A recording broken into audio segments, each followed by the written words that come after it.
Alright, you guys, welcome to another episode of Mission Can Possible, where all things are possible and there is absolutely nothing that is impossible. Today we're going to be discussing an important topic in which I titled Hurricane Irma Aftermath, the aftermath of Hurricane Irma. As you guys know, I told you before, I'm a Florida boy. I born and raised in Jacksonville, Florida, and we just recently had a very powerful storm, hurricane category 1, that has affected us. Large amounts of water was just dumped on our city, and so I'm just going to pretty much do the breakdown of the storm as best as I can. Originally, the storm was a tropical storm, and just like how all the hurricanes usually start out as tropical storms, and it progressed on and strengthened into a category 5. And when it hit the islands, it was a category 5. One of the islands in particular, in which I want to talk about really briefly, is the island of Bermuda. Not Bermuda like the Bermuda Triangle, but Bermuda. Bermuda is pretty much around the islands of Caicos and St. Thomas and the Virgin Islands. They're all like around each other. Cuba and Puerto Rico, they're all like lined up right after one another, miles away from each other, but just kind of like lined up with one another. And it hit Bermuda at a category 5 hurricane. And you guys, a category 5 is winds over 150, 160 miles per hour. So that's major. That's like catastrophic at that point. And it actually flatlined the entire population of the island of Bermuda to like 95% of all the buildings that were they were actually habitable. People were living in them, and businesses and whatnot. It flatlined. 95% of those buildings and those homes were just destroyed, and it actually is inhabitable right now.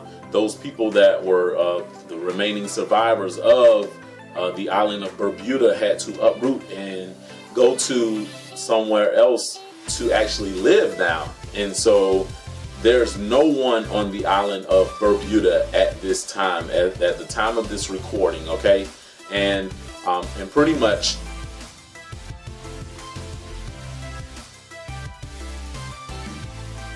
it progressed on to the Florida Keys as a category 4, and from there it went up the east coast not the east coast, but the west coast of Florida. And when it went up the west coast of Florida, it impacted the Florida Keys, and it impacted Tampa as well, some of the other cities along that west coast side of Florida, and it progressed on to Jacksonville, Florida, which is my city. And so pretty much what happened is about 20 million people lost lives because of just the wind and the rain, heavy downpours of rain and water. And there's just so much that happened, and all of even downtown Jacksonville just went through so much.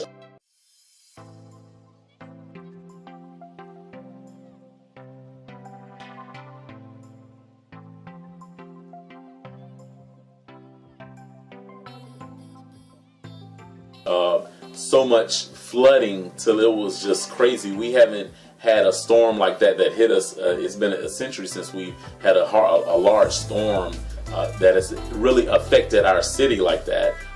Even around the corner from where I live, you see apartment complexes have cars that have water in them. A lot of the water's receded now because the storm happened about a week ago. And so, a little over a week ago. And so a lot of that water has receded and went back down, is where it's supposed to go, but people still are lost. They don't have any homes. The homes have been washed out, especially the folks that live on the coast. The first coast is what we call it here in Jacksonville, the beach area.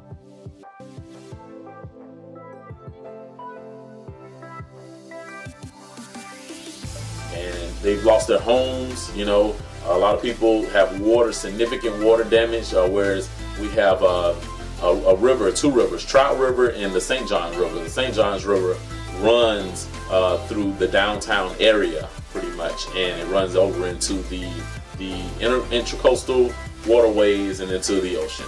And so pretty much the St. Johns River pretty much crested the Riverside, Avondale area, and it actually affected so much of our historic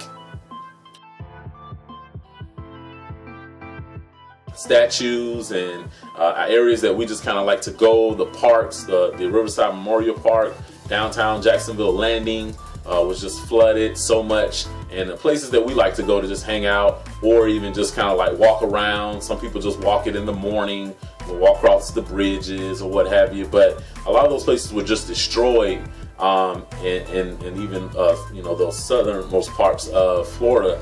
And when that St. Johns River crested over into the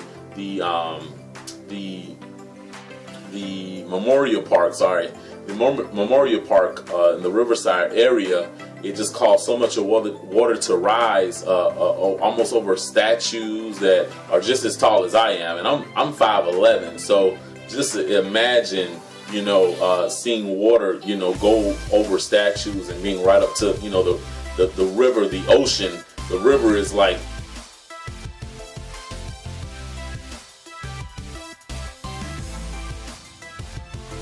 in where we usually walk around at. It's just kind of crazy. So I have some pics of that I'm going to share with you that I have inside of the video as well, that I'm sure they're already played, but at the time. And so pretty much it affected so much of us. So some people still are out of power, but what I want to stress to you guys is that there's a lot of people that don't have power. They've lost their homes. So if you guys could just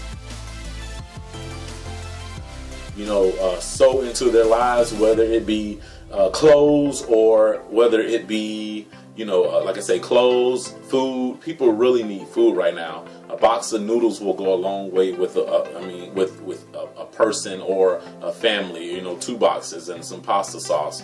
Whatever you have that you can donate, whatever you can give your time. If you can give your time, whatever, the city needs your help.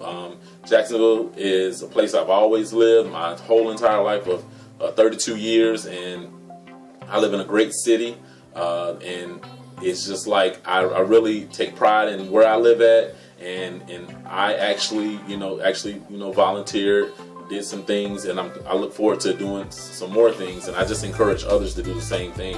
Like I say, Georgia was affected as well. The Carolinas were affected as well, and Georgia was out of water. They didn't have water. They shut the pumps pretty much broke. And just to explain to you, pumps are pretty much underground, and they pretty much pump the water where it needs to go, like the bad sewage and what have you. You had people that had sewage that was pretty much backing up into their tubs, and so that's why they always tell you, like, if it's if it's yellow, it's mellow.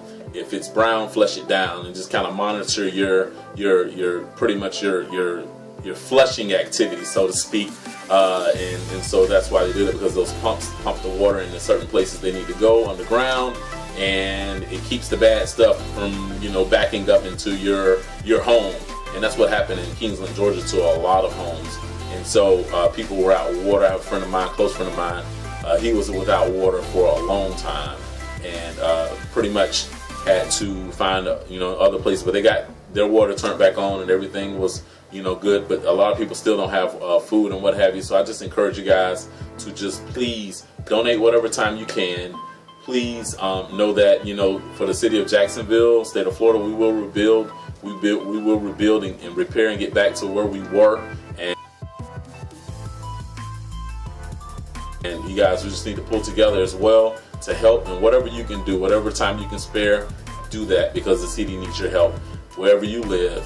Mission Can Possible, just reminding you to be great, be awesome to yourself, and be great to others. Mission Can Possible, baby. Peace.